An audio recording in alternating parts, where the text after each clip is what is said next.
Hi, this is Marlene with Miami Ghost Chronicles, and I want to welcome you to another episode of Stories of the Supernatural. Whether you're watching a video or listening to a podcast version, please like and subscribe to us so that you can get notification of when a new show is released. Links to videos or MP3 files can be found at miamighostchronicles.com. You can also find information about my talk show appearances and any new book projects at marlenepardo.com, or go to Amazon and look up my author profile as Marlene Pardo Pellicer.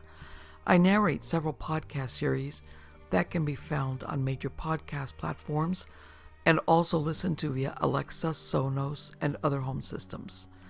Look for Supernatural Storytime for scary storytelling, Nightshade Diary for classic horror and adventure stories, and of course Stories of the Supernatural for interviews with different guests as we talk about the mysteries of the unexplained.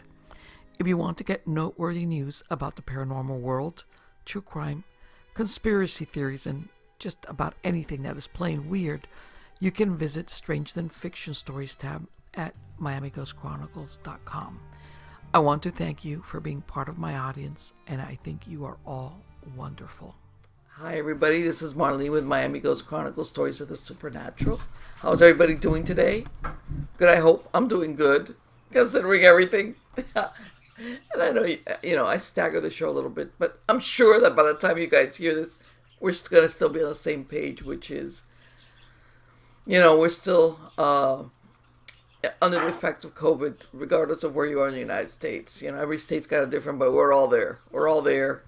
And so, again, I'm well. Mine are doing well. When I say mine, my people, my family.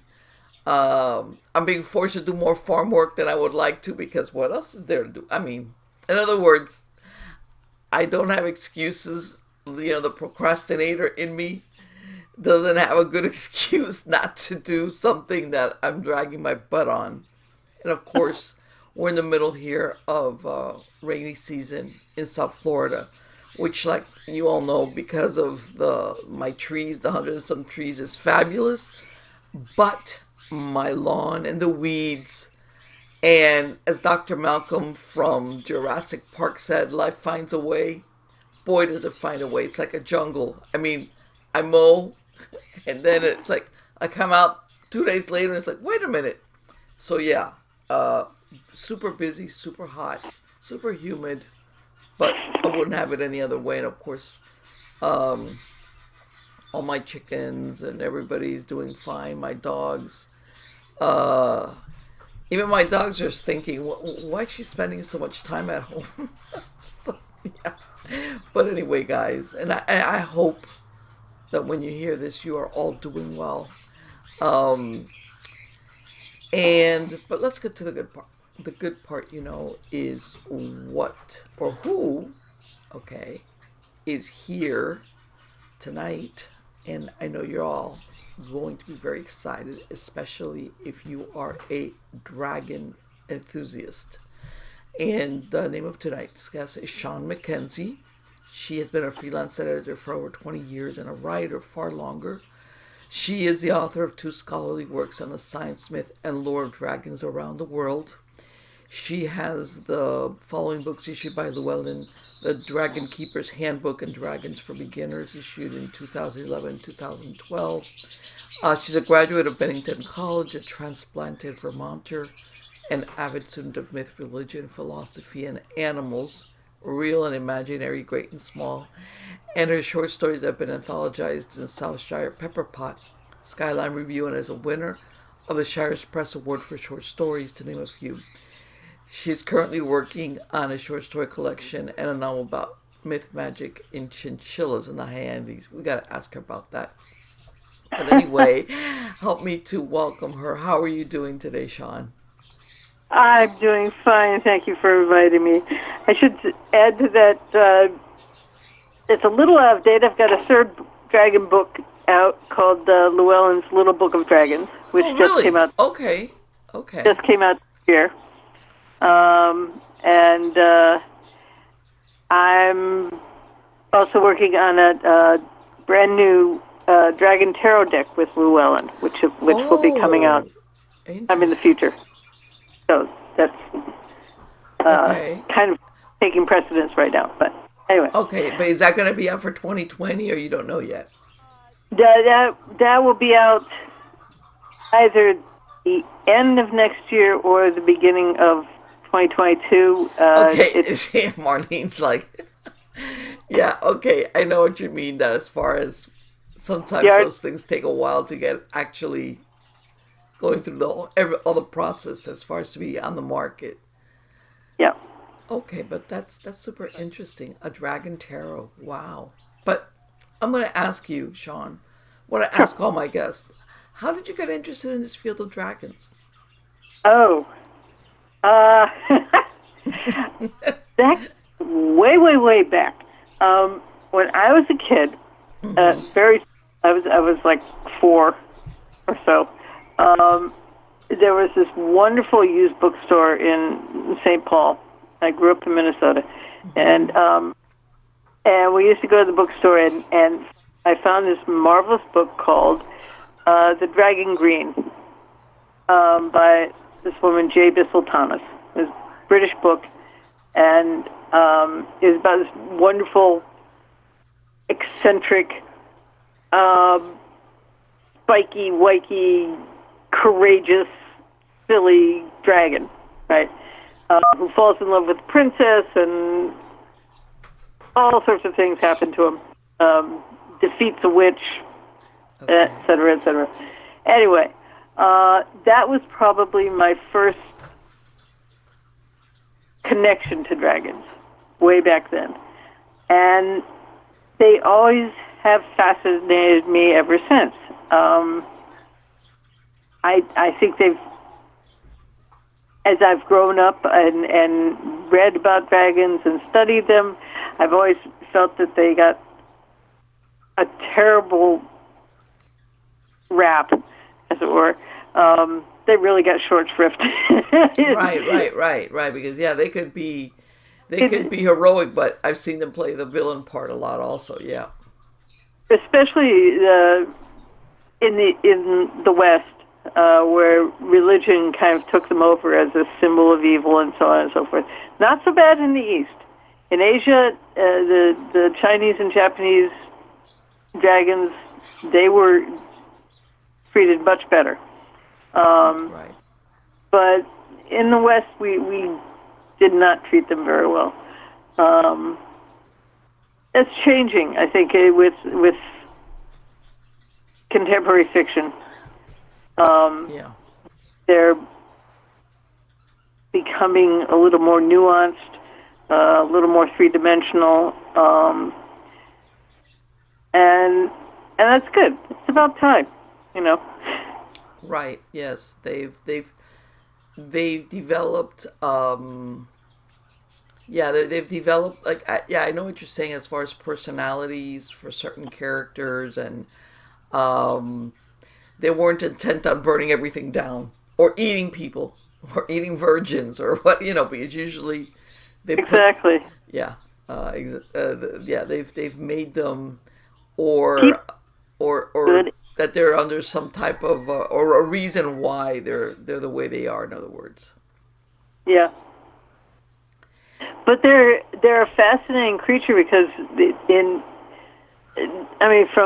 from the beginning, from even when they were these cosmic creatures, through their literary and cinematic incarnations, they're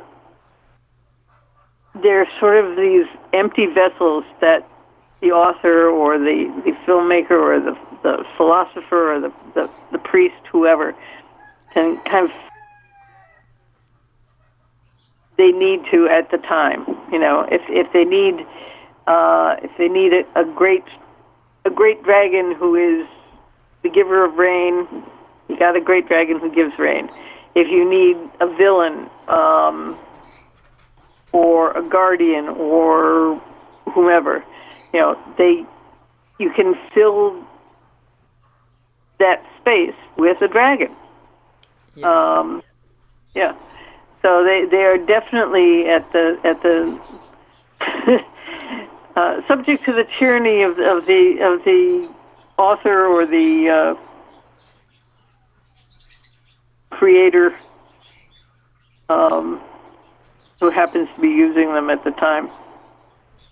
Right, exactly. Even if, and I know we had talked about, different things as far as in literary dragons, sometimes they're the main character, and sometimes, like you said, they're used to fill in a certain void, like I said before, to be the villain or the guardian of something, or whatever maybe needs to be propelled on. Let me ask you, because I've always thought about this, and I know you made the reference to Western versus, Asian, and I'm always thinking, because the imagery of dragons has been around for a long time, and you think, what was the origins of dragons? How far back is that? Have you ever come across that information?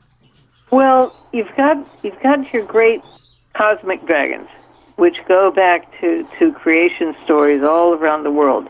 That's another thing about dragons. I mean, every culture in every continent has some dragon story or connected to it. You've got the great sovereign plumed serpent in Mexico and Central America. You've got the great five-toed dragons in China, who were part of the cosmic creation, and a bunch of littler, lesser-known ones in a more tribal sense around the world. So they go way back. In China, they go back easily 3,000 to 4,000 years before the Common Era, as it were. Let me ask you: do you? Because I'm always thinking, is it coincidental that the imagery of dragons resembles dinosaurs in a way? That I was thinking. I always wondered, did some ancient civilization uncover a complete skeleton? Where did they draw on this? Well, there was in before paleontology became known as we know it today. Back in the let me get this right. 18th. Dinosaur bones were being up in China, and since there was no notion of, I love your birds. There was no notion of dinosaurs per se. Right. But there was a sense of dragons. Dragons had a place in Chinese culture. You dig up these wonderful, big, huge bones. Right. Yes, that's exactly what I think of. I've thought of that.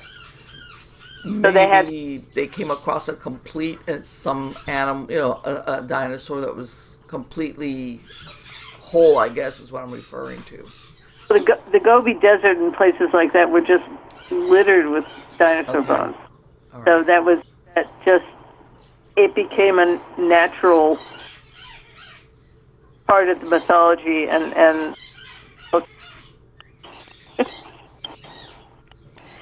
right, because I've often wondered, because and I'm thinking most people think of your typical paleontologist as in the modern time. When I say mean modern, by comparison to ancient civilizations, I'm thinking, any of these places they could have uncovered somehow or other, or if you had let's say a mudslide or something uncovered that had been hidden, and it might have been a complete skeleton, of an animal that maybe got buried instantly, not. Well, you think Archaeopteryx, this wonderful little winged dinosaur,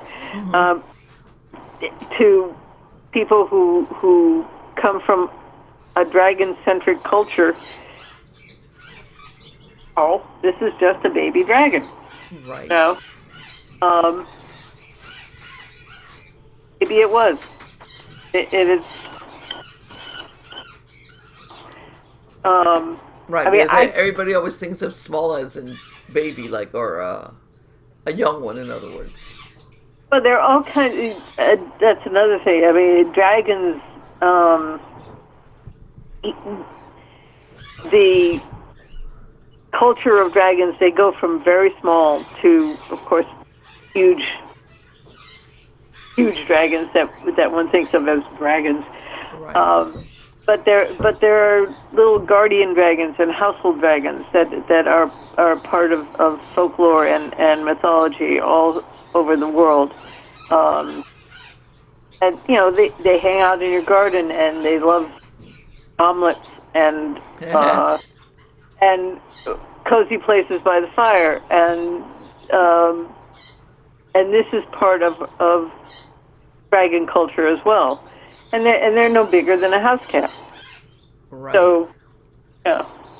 Yeah, because you always think of, and they've usually been characterized as very large or big. In other words, winged, fire breathing in a lot of cases. Yeah, and I've that tradition of making them in many sizes is something that I'm glad to see came about versus it always being this huge dragon, which people were mostly afraid of, even if it wasn't unfriendly, but people were like very careful because of that dragon. And then once they gave him how can I say it, dragons that actually spoke. How's that? With a personality versus the ones that would just fly and swoop around, and everybody would just run and duck for cover. You had the ones that because they spoke, they developed personalities, and you heard their story, whatever it was, and things like that. I loved when I see stories go in that direction. Yeah, I like to think of well, I've written a whole stories, and most of my dragon fiction has the dragons are very articulate. Right. Because it's they may not always be understood by the, but that's the human feeling to the dragon's feeling. I mean, not all people speak dragon. That's just right. But it's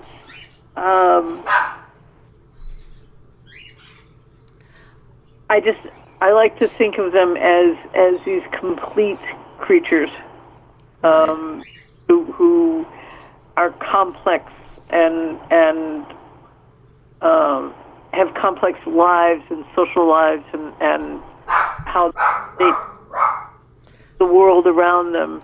And I think as people we can learn a lot from them, I think.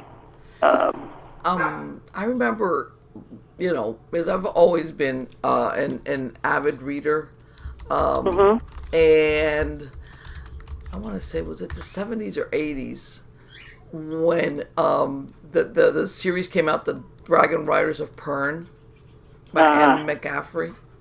Wonderful. That you saw that relationship between the human being and the dragon. Yeah. That's one of the earliest examples that I can really think of where it wasn't, like I said, it wasn't portrayed as a monster. I'm sure maybe there was earlier stories, but that's the one that comes to mind where I think a lot of people started falling in love with dragons, in other words, beyond. Oh, yeah. And there was a wonderful thing about those in that she took the human mythology of a dragon and these people who landed on this planet created the dragons. I mean, genetically modified the creatures that were there and connected them to a human mythology. Right. They turned them into dragons that we people could relate to, because that was what was needed to fight.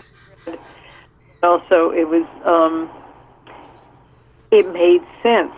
You know, it was making myth real. Right. You know, which was wonderful. I thought those were marvelous books. Yeah. Yeah. Those were like the earliest, that came to mind. As far as that whole the whole story of dragons, it took a turn. Like, okay, let's make them part of the. In other words, they were the central. I mean, yes, you had the central human character, but the dragons were just as important. Yeah. As the central figures in the stories. Yeah, they weren't just obstacles in the way who had to be slain or whatever. Yeah, they were very integral to the tales. Before that, I mean, you had a few, but they were mostly kids' stories, like My Father's Dragon and things like that. Tolkien and C.S. Lewis, who both professed a great love for dragons, they kept their dragons kind of in the old mold of the bad guys. Especially Tolkien. I mean, C.S. Lewis, yeah, the Voyage of the Dawn Treader in the Narnia books, when Eustace turns into a dragon, being a dragon makes him a better person. So the dragon isn't, strictly speaking, a bad guy.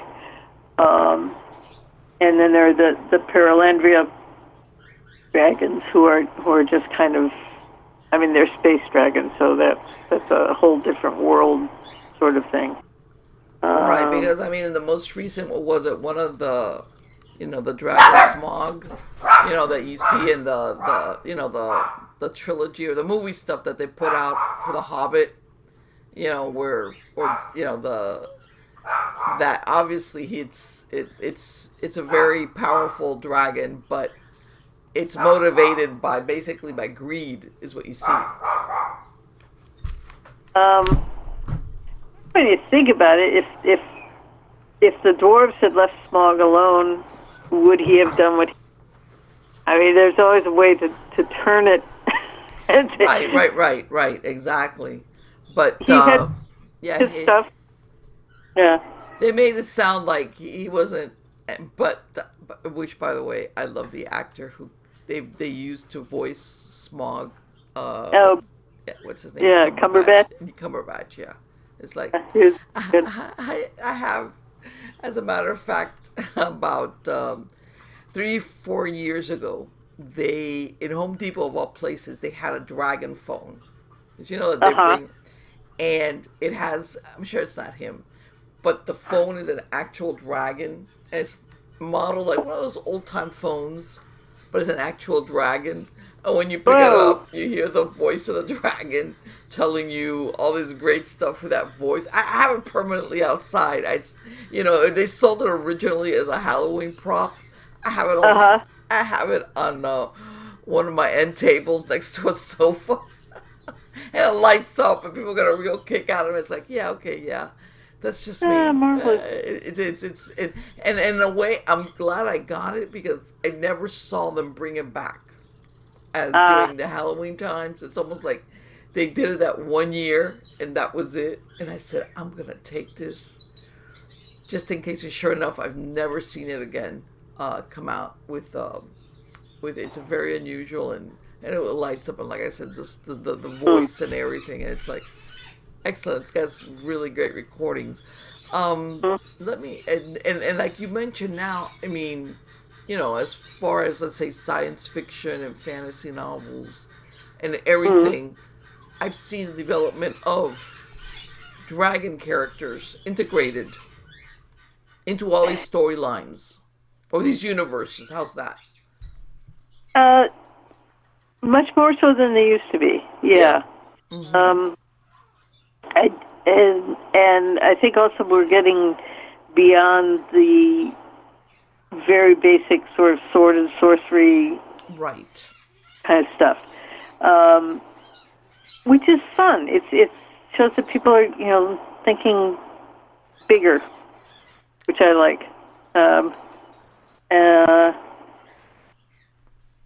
I haven't read as much modern dragon stuff as I probably Right. should, or as I want to, but I mean, I keep waiting for it not on a quasi literary, but on a cinematic scale. With the advent of what can be done with CGI these days, Oh I yeah. really keep waiting for a wonderful, beautifully rendered dragon story on film, and there really aren't many. I mean, there's a marvelous Russian film called I Am Dragon, which is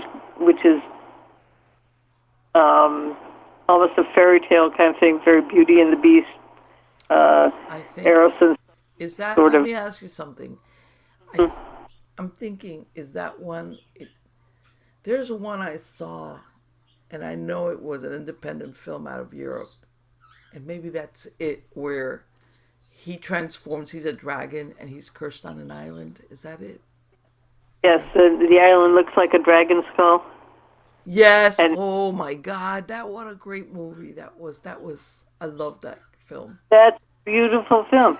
But most of the films are just kind of prosaic. Dragons deserve something more than prosaic, I think. They deserve something wonderful. The dragons in Game of Thrones, they did really well with those. But Yeah. again, they as spectacular as they were. In many ways, they were props to Right. the rest of the story. It wasn't their story. So I still love the scene when Tyrion went down and released um, released the dragons from the dungeon. Oh Just yes. that was just wonderful. Right. Um, and I yelled at the screen when Dany locked them up, because how dare she? You do not lock up their dragons. You just don't do that. Well, even Um, with which one was the one from J.K. Rowling? I forget which one is it. The one where they have the dragon chained up, guarding. oh, in guarding the gold in the bank. Yes, and Yes.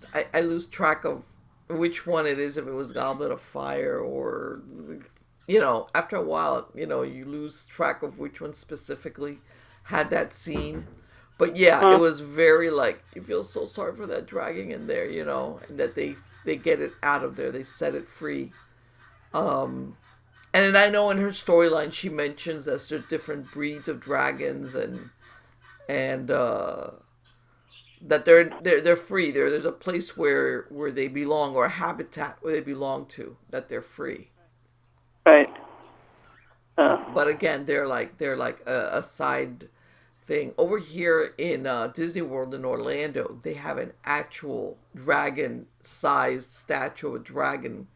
The oh part of the yeah. Harry Oh. Potter. That they have those themed uh, parts of the park, and where they have the Harry Potter part, I guess we want to call it. They've Hogwarts. actually put the dragon size, by the way, clinging to a side of the building. That the first time I saw it, I was like, huh, I must have stood there Oh. like 30 minutes just looking at it. And every once in a while, it breathes fire. And I'm like, oh my God, that was like, this is the best. I mean, after a while, when you've gone to some of these parks, the wow factor is not there anymore. Well, Yeah. I got my wow factor back then, right then and there, when I saw this, because that was great. That was like, for lack of a better word, it was breathtaking what they did That with that. dragons have that wow factor. I mean, real big, kick-ass dragons Yeah. air breathing, wings flapping. I mean, they have that woof sense of wonder that makes Yes. your jaw drop, and I think that also is one of the things that fascinates people about them. You know, it's like, yeah, they should be in this world because they are so spectacular. You know, and you want to see them flying across the mountains or out over the sea, you know, because that's where they belong. Right. And not necessarily in characters where they're subservient, you know, Yes, to humans, in yeah, other words, or yeah. um, as far They as are I'm sorry, go ahead. wild, you know. They are the wild personified, and we need that. I think we really need that, um, especially as human beings keep pushing the wilderness back and stomping on it. We need that reminder of what wild is. Right. Exactly that. And of course, the imagination is because if and you know sometimes I stop and think, okay, what if they did exist? What Hmm. if you know, or you, everybody, um, what if you know, would we be able to coexist with them? Um, what if all of a sudden we saw a dragon in the sky? You know, like you know how everybody's always having, you know, this thing about extraterrestrials and UFOs. What if all of a sudden what was that movie? And I know in this one they portrayed dragons very negatively. What was it? Rain of Fire, where Yeah. you know they And the do the dragons. drilling, and all of a sudden they discover dragons, and dragons decimate everything. Uh But huh. something along the lines of basically we have a world without dragons, and then we have a world with dragons. You know, Yeah. I always think, okay, how would this work? Would it, if it was something gradual that we had from ancient times, or how would it happen if all of a sudden you look up and there's a dragon and it's like what, you know, and yet how would we handle it? Um, because I I think we all have a problem with something, even if it doesn't want to, that could eat us. How's that? I worry we wouldn't handle it well, just because. Probably not. Yeah, which is a problem. But at the same time, I also think on an abstract, in an abstract sense, a world without dragons is so much less. You know, just without the idea of dragons. Right. You know, the idea of dragons, whether they are walking down Main Street or wherever, um, they make us better people somehow. I think. Right. Well, you know, Um, if you think of about the closest thing that I could think of that kind of also relates, even though it wasn't dragons per se, it was the Jurassic Park films, which is like something huge, something that basically intrudes that existed at one point, and you could tell it didn't do humans, and they didn't do well. You know, in other words, we we almost got stomped out of existence or eaten. You know, it was like, so in other words, it makes you wonder, you know, if it was something that we would have said, okay, developed with humankind as far as it was a normal thing, uh-huh. and people just handled it because it was part of the environment, like just like let's say whales. Oh Yeah. yes, Yeah. dragons. Yeah, we've always they've been always been around. Who knows Um, what's under the sea? I mean, how much of the oceans have we even begun to explore? There are great possibility of sea dragons. yes, that's another thing. We've Not, have you a know. whole history of sea dragons or sea monsters in some cases, but they have a Mhm. very comparable.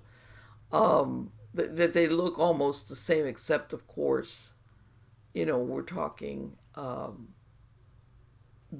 And they've always, of course, they've always been portrayed. I want to say even more so than air dragons, as more negatively, as in they want to like wreck Taking down. things and yeah, any people. Um, yeah. Again, I think that's culturally largely a Western construct. I mean,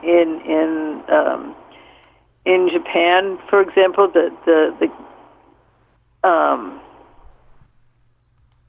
the king of the sea dragons is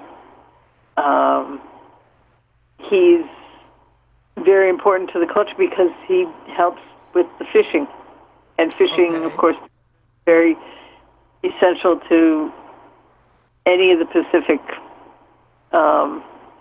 cultures there. Um, but yeah, I mean, who knows? Yes. You Right. know, you Right. know, um, leviathans and so on. And you always almost also, most times most dragons are portrayed as having a much longer lifespan than human beings, in other words. And I'm thinking of them also sometimes as being the repository of history in Oh a yeah, way of this.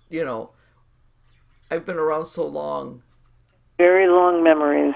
right? Yes, And I yeah, know history because of I was around when your great great grandparents or something whatever weren't around. So you always think also that some aspects of them are that, and yeah.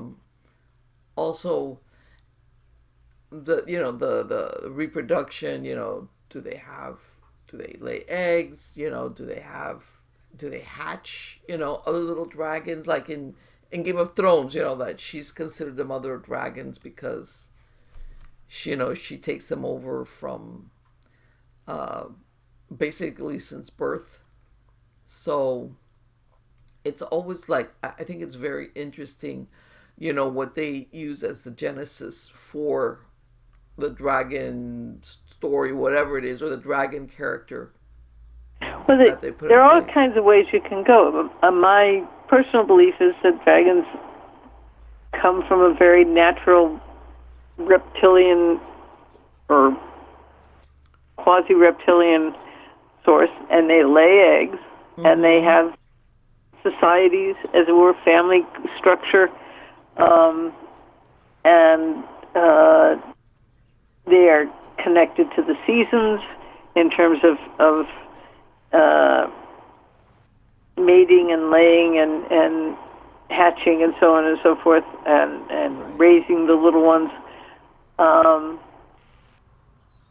that's my personal view. That's my personal sort of Right. concept of dragons, and I dare someone to tell me I'm wrong. Right. And, uh, and and and it makes sense though if you want to look at, like you said, from the reptilian aspect, because of course of how they look. yeah, Um, and then you add into it, the eggs need fire to hmm. hatch. It helps it anneals the shell so it cracks and the little dragons can get out. Things like that. But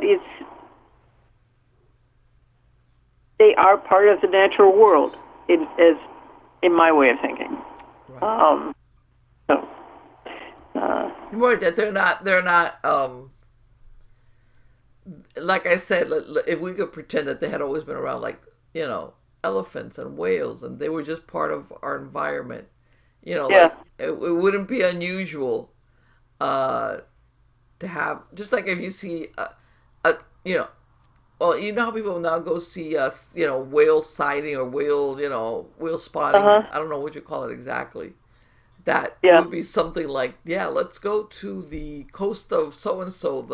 The dragons will be flying by, migrating, or something like that. There are Um, sanctuaries all around the world. You just have to know where they are. You know. right. Yeah, You yeah, go. yeah, yeah. Exactly.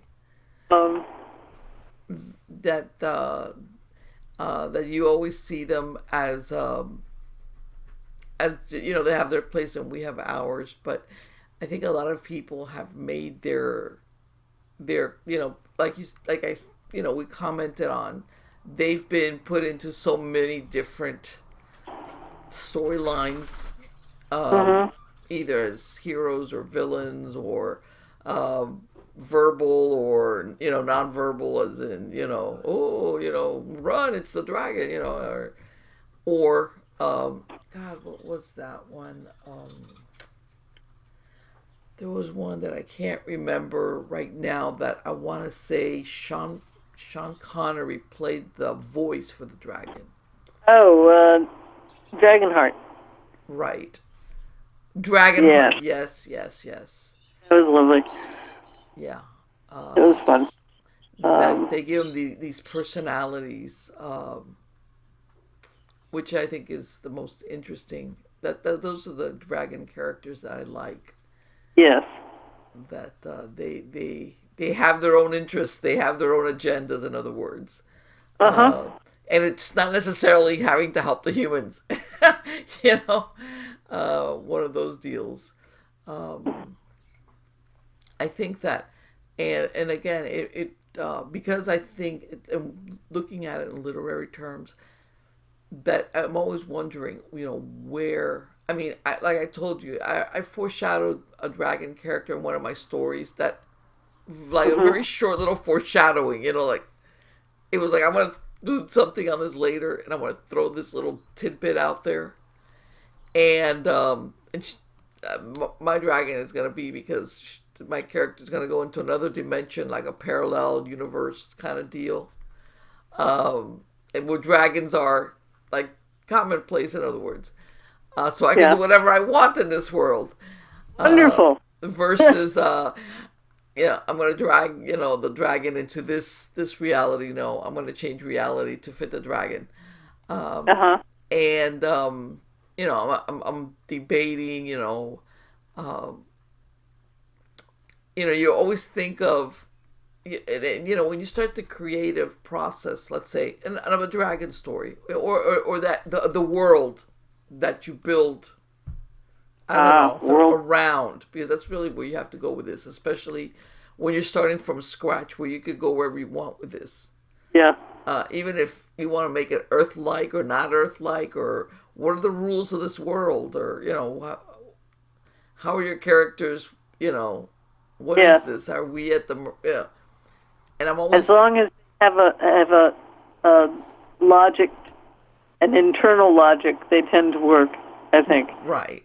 And you want to make it consistent. And I'm thinking, I've even thought of, should we have, just like people, good dragons and you know, in other words, friendly ones, unfriendly ones, ones that are, you know, in other words, just the same thing as that sometimes drives human beings, as in, you know, somebody's done you wrong, and now, you know, you're not happy with humans, you know, like, in other words, not making them totally, like, be wanting to help. Maybe they've had a bad experience with humans, or, you know, whatever the case might be. I'm still working that out. You know, it's like you try that on for size, and you're like, okay, but no, what, you know. So, well, if you look at dragons as if they're any other species, I mean, you look at cats, for example. Yes. Some cats are very friendly. Some cats will, you know, scratch your hands off, and they're like people in that way, in terms of past experiences, and how that feeds into the creatures that they become, right? And I like to think dragons are kind of that same way, that nature and nurture go to play into their characters as well. So, right. Yeah. I've even debated, like, what size am I going to make these dragons? Am I going to be the monolithic, you know, or am I going to scale them down to make him more accessible? More accessible, yes. Like, the in other words, it wasn't like this thing that everybody's afraid of, and or that is just towering. And I mean, I maybe for, like you said, for movie effects, it's great. You know what I'm saying? But I think for relationships, it's like I would rather have. I'm leaning more towards a smaller scale dragon. Yeah. That's It'd more be a little personable. overwhelming. Yeah, it's like, yeah, my dragon, which I only use because I can ride it because I'm holding out to its neck and I'm just like a speck on it. You know, it's like, okay. All right. That kind of limits you to, you know, I'd rather have more of a one-on-one relationship with a dragon. So I'm seriously leaning towards scaling the dragon down. Still impressive, but, you know, smaller, more, hey, we can have a conversation and you're not going to be booming in over my head, you know.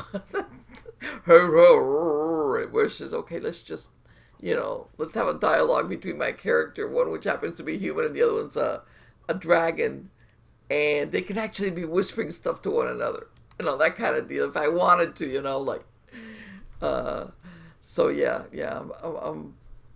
those are the kind of things that float around in my head, and also, and I'm sure maybe you thought of this because you referred the colorings of dragons. You know, as far as not necessarily have to be just strictly reptilian, as in greenish or, you know, some like traditional colors. Yeah. I mean, you have. I think my take on color in dragons has to do with environment and diet. Right. That those are the things that I mean. Your forest dragons would be greens and browns. Your mountain dragons would probably be grays and whites, things like that.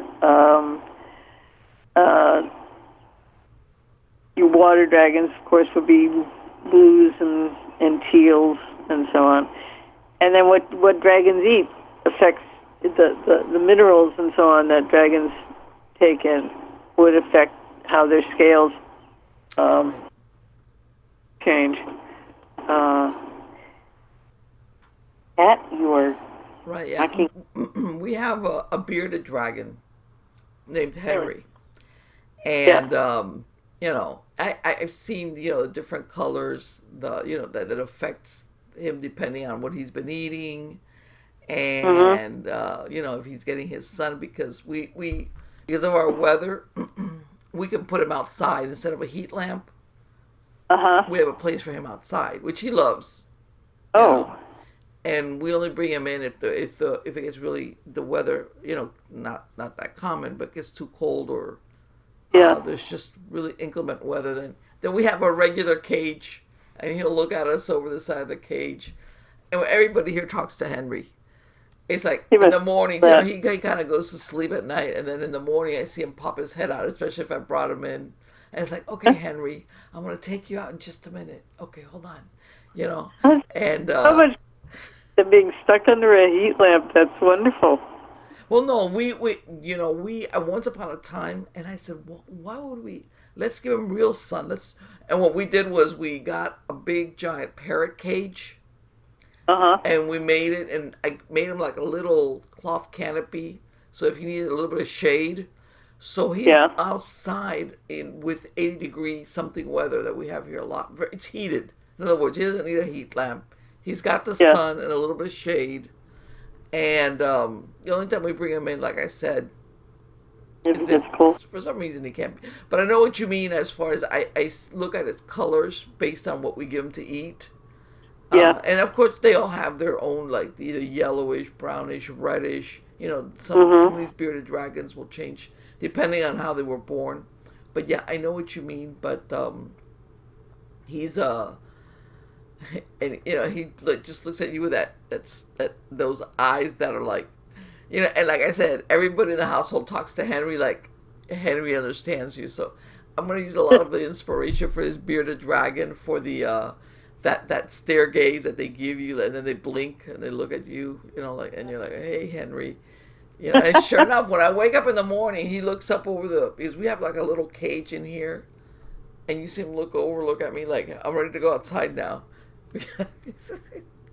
So, I'm planning to draw on that because that's about the closest thing I have to a dragon is a bearded dragon. Yeah. So I'll tell you a lot. Yeah, the mythology. Well, I might as well integrate as much as I can. The mythology, I think, is ever evolving. Even though I know there's a lot of tropes out there circulating as far as the dragon story.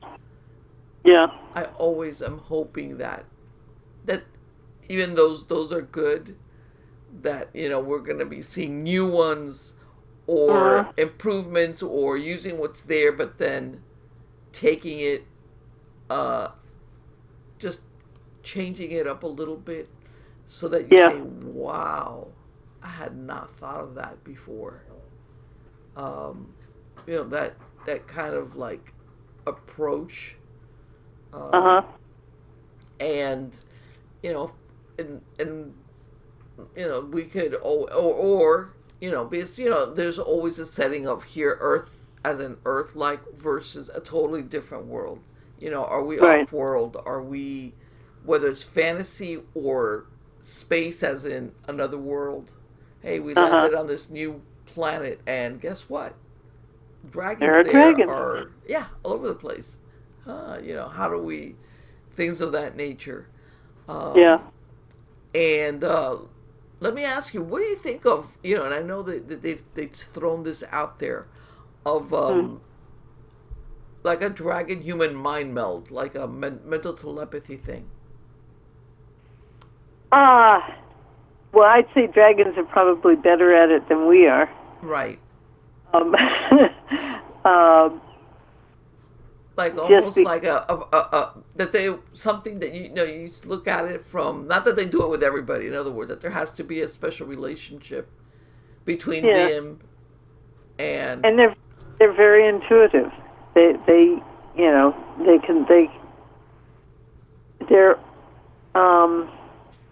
quite literally old souls, in the sense of, and so that they get stuff that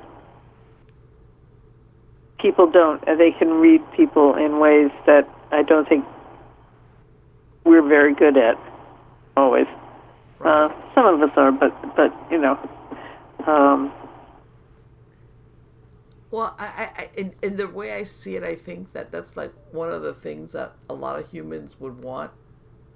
Let's say, and I'm going to use dogs as pets. I mean, that as much as that you could actually be so close to a being that's not a human, even though humans can't do telepathy either, but that you could actually communicate without having to talk.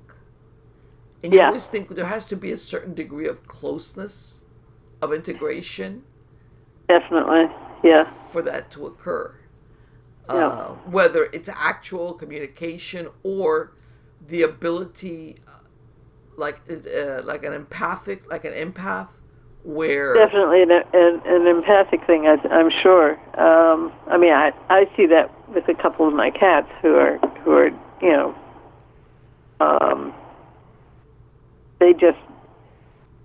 they know. I'd like to say they know what I'm thinking, or whatever. But they connect in that way that we don't have to talk to each other. Yes. They're just I mean, I've had pets all my life. I've had cats. I've had dogs. I have cats, and they stayed with my son in his house, and I have 10 dogs. So, I mean, I know that there's talk about a wide range of personality.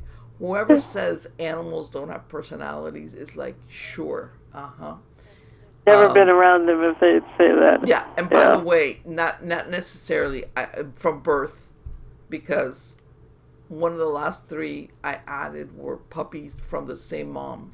In other words, there was nobody put their finger in this. They all have their personalities. They all have their personalities, and yeah, and you develop a relationship with them depending on the personality style, and and they when I wake up like, oh, I think I need to sit down first. Like they're like, okay, let's leave her alone for a little bit. She's like, she needs to drink some tea first, or something like that, Versus other times I get up and I'm like, oh, I gotta do this and I gotta do that, and they're like, all right, we're going outside, Versus she's in slow mo today. Everybody lies next to me and waits for me to like speed up. Yeah. So yeah, animals. They. I mean, as far as that, yes, absolutely. I've seen that. I've seen that with things, and as far as dragon, and like I said, that requires a degree of closeness. Yes. That. With dragons, it requires a degree of belief. Okay. I went to a grade school nearby and to talk about dragons a while back, and the librarian, it was being held in the library, and the librarian came up to me before I started, and she said, "Don't tell them dragons are real." Oh, really? They're going to ask him, "Please don't tell them dragons are real." And there was this look on her face, like she'd mentioned I was coming, and this was the question that came up, or whatever. And I said, well, I can't promise anything. Right. And the first question the kids asked was, hands went up, and they said, "So are dragons real?" And I said, "Sure they are." And this poor librarian I probably made her week miserable. But but it takes a sense of belief, Yes. to even start to get to a closeness of connecting with be they dragons, be they cats, be they dogs or parrots or whoever it may be, and you have to have that sense of belief. Right. There. And one of the I was thinking, what was the name of it? And I remembered one of those early stories I remember, which I loved, was the one, The Dragon and the George, and that was like, I want to say it was like in the 70s. This is when I was a teenager, which I loved that book. I read that book. It was one of those paperbacks that you pick up, and it was like, well, let's see what this is about. But I was so fascinated with the way that the premise of the story. How's that? Yes. Because it just took that's what I'm talking about when you read a story that goes at an angle with the thing of the dragon. This was totally different. Yeah. One of the stories in my new book is the dragon from Beowulf. Oh, really? But it's taking the Beowulf. It's taking it from the dragon's perspective. The dragon's telling the story, and so we get her perspective on things. Isn't that great? I love that. Where you take characters that usually are on the sidelines, or they're just there somewhere in the background. Yeah. And when you put it according to them, sometimes it's like the same story but a whole different reality. Exactly. I mean, it's like, what? She was just sitting there in her cave, and these guys come in and steal her stuff. So, she's protecting her space. I mean, if it was a person, they'd have consider it was the right thing to do. But, she's a dragon, so. Yes, exactly. And I love that. I love when characters and again, it's like a well-known story that everybody thinks this. They know the story. How's that? The story. And Yeah. it's like everything, something happens witnessed by different people, then you go and you interview them, and everybody says the same thing, but interprets it different, or they're affected by it differently. Exactly. And I think that's great. That's fantastic.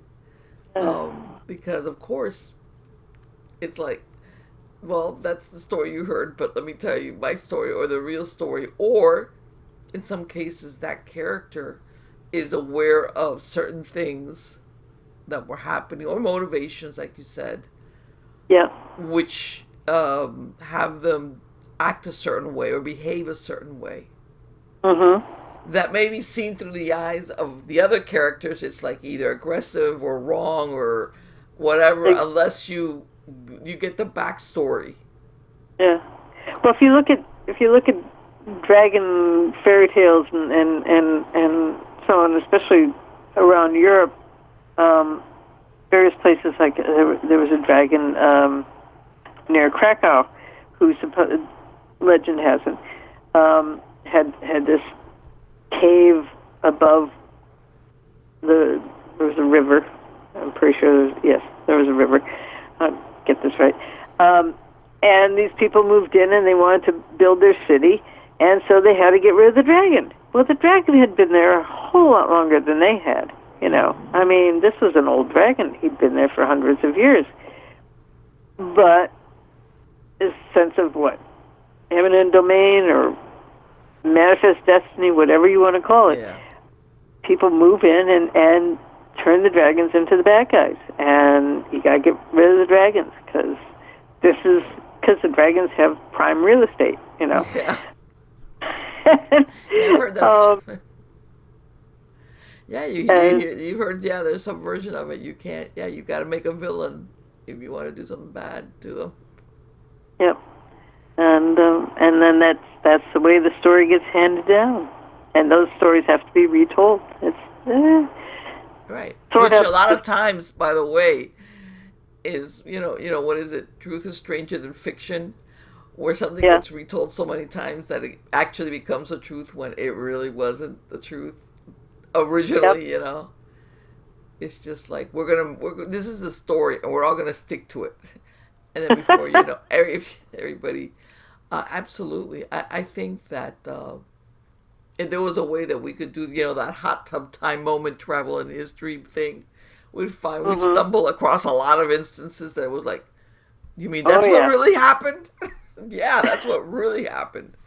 And but yeah, putting the dragons into the dragon character, and of course, depending on what the story is, I think I love that aspect of it. And to me, let me ask you that you mentioned at the beginning that you're going to be doing the Dragon Tarot, okay? Yeah. Which I think is great. You're going to be doing like the full. Is it a certain amount of cards, or how many cards are going to go into it? And it's a full deck. Full deck. Okay. Full deck.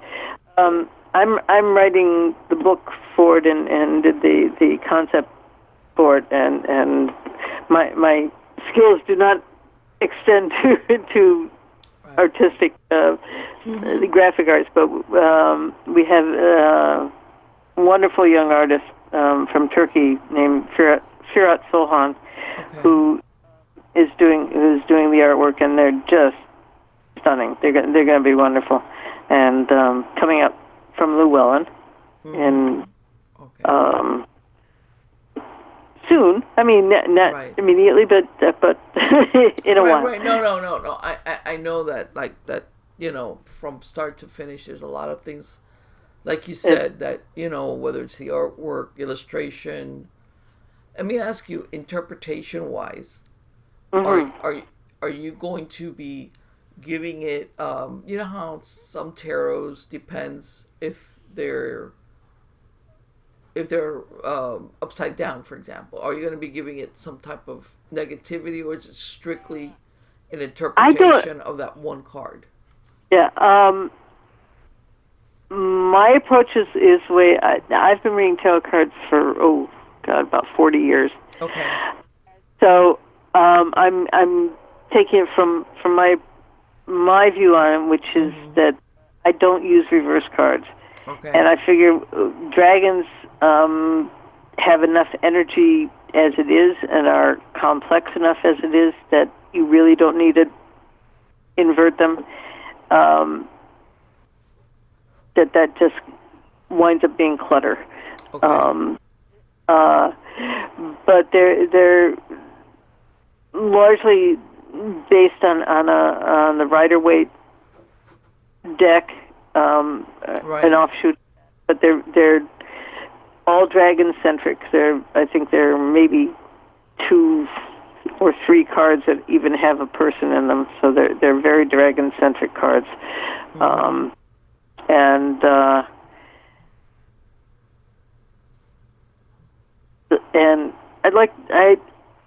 my take on the tarot is that they elucidate as opposed to foretelling.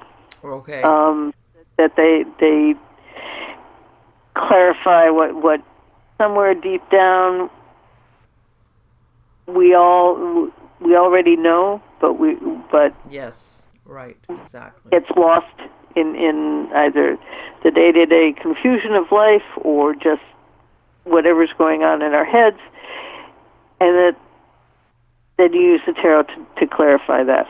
Right. That's sort of my take on it. So that's where I'm coming from conceptually and in terms of the text and so on. So Right. And the reason why I ask is that I've seen several decks, and some of them I've seen are what I consider harsh cards. It's like, okay, is there anything good gonna happen here? It's like, hello, or they're very what's the word? there are a couple. I mean, yeah, you go into some of the swords, for example, and they can be a little rough. It's like you're almost afraid, like, oh my god, we really want to, like, yeah. But those I see. Okay, are they rough? Yes, but I view those as more warnings of Right. And then there's others but they're almost out. In other words, it's not even per se the swords. The actual entire deck is too dark. It's too. You know what I'm saying? It's like, okay, there's bad and worse and worser. It's like, okay, hello. These aren't dark. Is there anything like good can happen? Except of like, or there's some that I've seen that are too yummy. They're nice. They're sometimes, but it's like in life, sometimes there's problems, or like you said, things that need clarification, or that you have to be like, hey, like a rough tap on the shoulder, like pay attention kind of deal. You see what I'm saying? Versus it's all, tra la la la la. And I've seen some that are just tra la la la la, and it's like, okay, but there's gonna be times where, and I totally agree with you on the elucidation part of a tarot. Like, the answer, you just kind of like clear away, so you can get it, deal with it, especially if it's something that you're either procrastinating on or don't want to face, or sometimes you need that push along, like, look at this maybe from this aspect, or stop dragging your ass about it, or that's my but yes, that's why I asked you about that, because obviously the inspiration as the creator is what, how can I say it, that, like I said, I've seen different interpretations, and you always have the outliers. Like I said, most of them are in there somewhere, but I like the ones that you have a mix, because that is life. That's a human condition, I'm hoping this comes out very balanced. Yes. All right. Yeah. So end of this next year, I'm sure. And you said that you're going to have a book to go with it, as far as the actual deck. Yeah. I'm doing the book to go with it, and yeah, so that goes as a set, as it were. Okay. Okay. So everything's going to come out together. Perfect. Shawn, I want to thank you so much for spending this time. It has been fantastic to talk to you because This was great. dragons. I know there's people. Everybody's got their own idea about dragons, but regardless, across the board, they're fascinating. They're fascinating, regardless of how you look at them. Whether you want to come down on your enemies, riding a dragon, or you want to have a dragon, BFF, whatever your outlook is. They're fascinating. They're fascinating creatures. And again, thank you so much. And I Well, look forward to seeing when this deck and the book come out. I will let you know. Take care.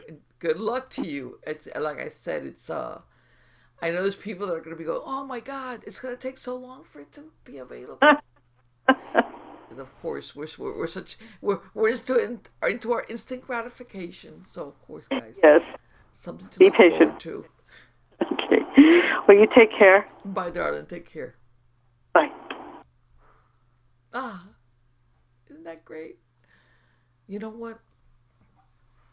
And I think we kind of the field of dragons, depending on whether you just think of them as things that maybe you've seen in the movies, or maybe you're more into dragons because you've read a lot of stories and you're a dragon fan, or like I said, you come from the school of dragons would be great in a fight, that kind of thing, or like what I was referring to in how they depicted Smog. I want to sit on my mountain of gold and have this deep voice, which is great, by the way. Everybody's. I want to say most people at some point have been exposed to dragons in one way or another. And I think it's fascinating. Yes, it's true. I am going to have a dragon character. I foreshadowed it in one of my simple. I did like a 3-page thing because I wanted to set that up, throw out that tidbit, and then but that story where that dragon character is a main character. We're talking here world building, as in that's my little chihuahua back there. She has her. Where's my evening meal? By the way, she's 15 years old. She's my old girl. She's a little chihuahua which I've taken everywhere with me. I have pictures of her coming out of a SpongeBob carryall in front of the White House, Times Square, everywhere. I've traveled with her everywhere. Yes, that's my girl, and she's 15 years old, and she's making the. Where's my evening meal? Yeah, and all the other puppies roll her around. Sometimes she gets mad. A lot of her teeth are missing, and her vision is not the greatest. But man, can she smell? She gets all over the place just on smell alone. That thing is still that sniffer is as good as it was when I got her as a puppy. But anyway, getting back to the dragon thing.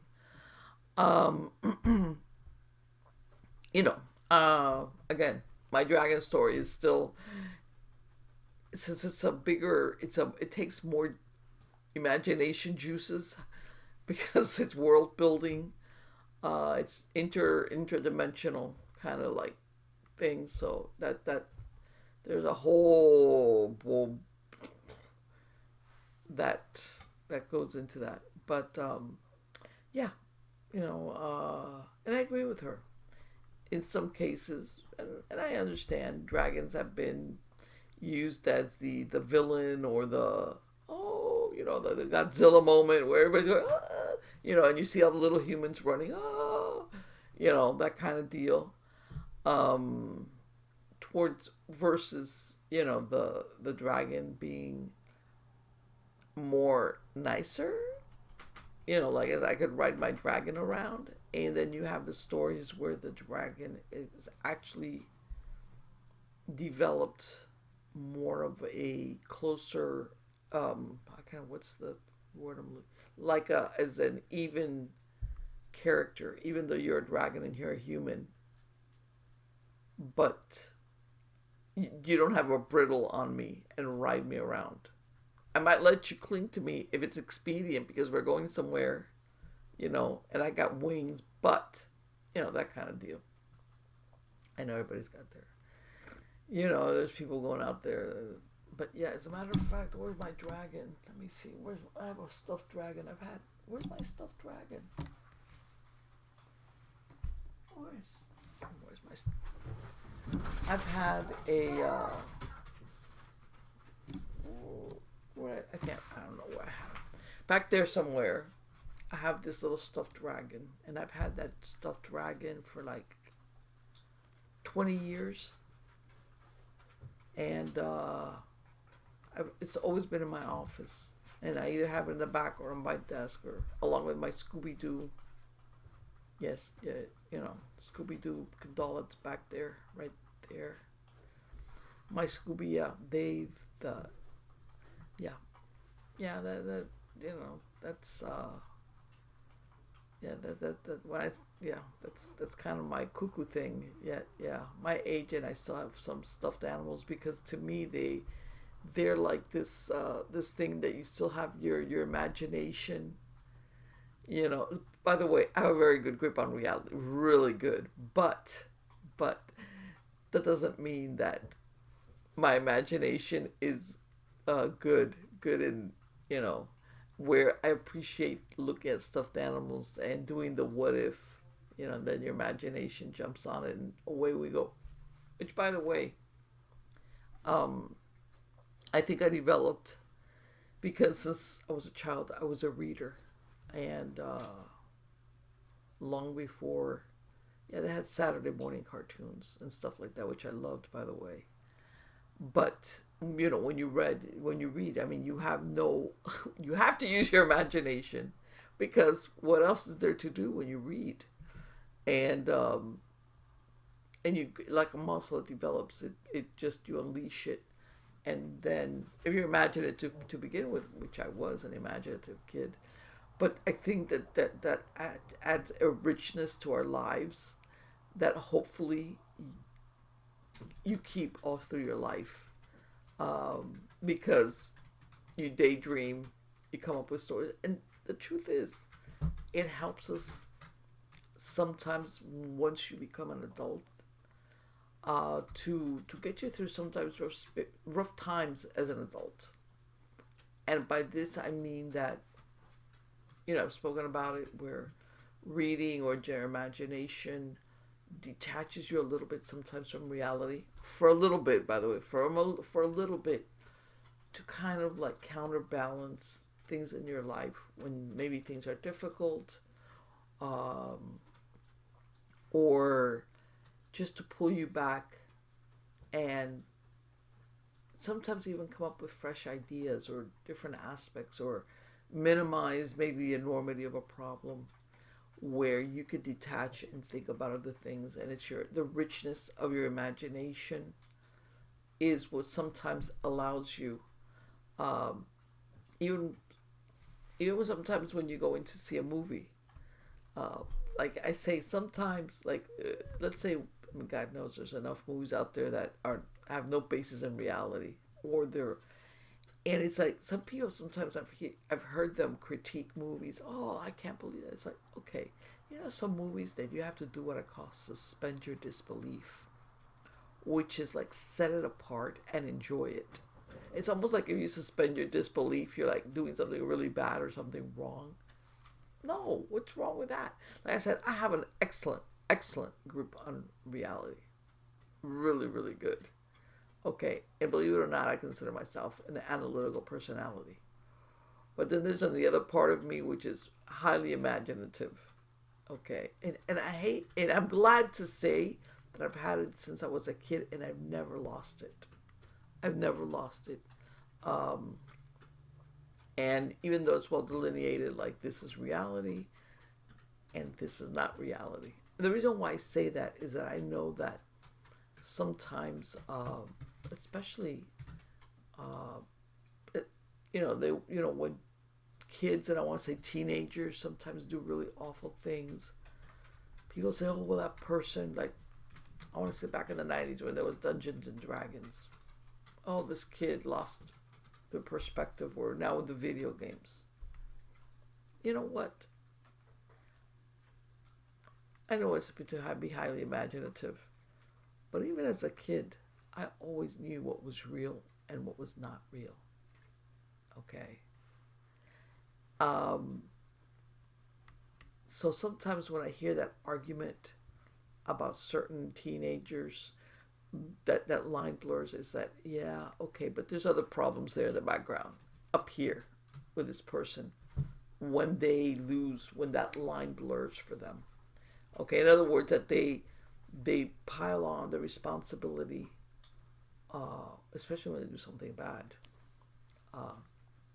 I've heard, where kids will, some of these games that people die, like they don't understand the concept of death or the permanency of death. Let me tell you, if you're, I want to say as a child, unless you live really, really, really, really protected, you as a child will experience death, if not of a human being, of a pet, an animal, something outside that introduces you to the concept of life ceasing, like the finality of it. Again, where you understand it, maybe not entirely, but which I think is the normal process of things as a child grows and develops.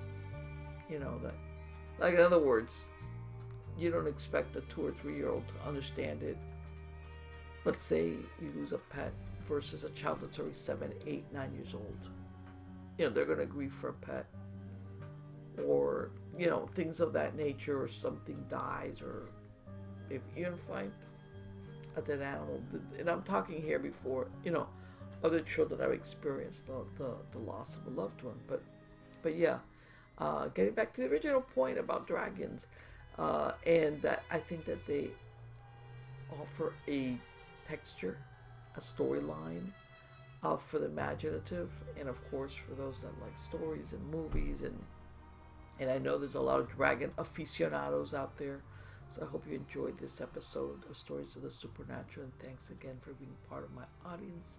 You're all wonderful, and I have a lot of great guests coming on. Also, make sure to look at my books. You can go to marlenepardo.com or miamighostchronicles.com, or my author profile page on Amazon at Marlene Pardo Pellicer. On there you're going to see all my books, fiction and non-fiction, etc., etc., etc. So again,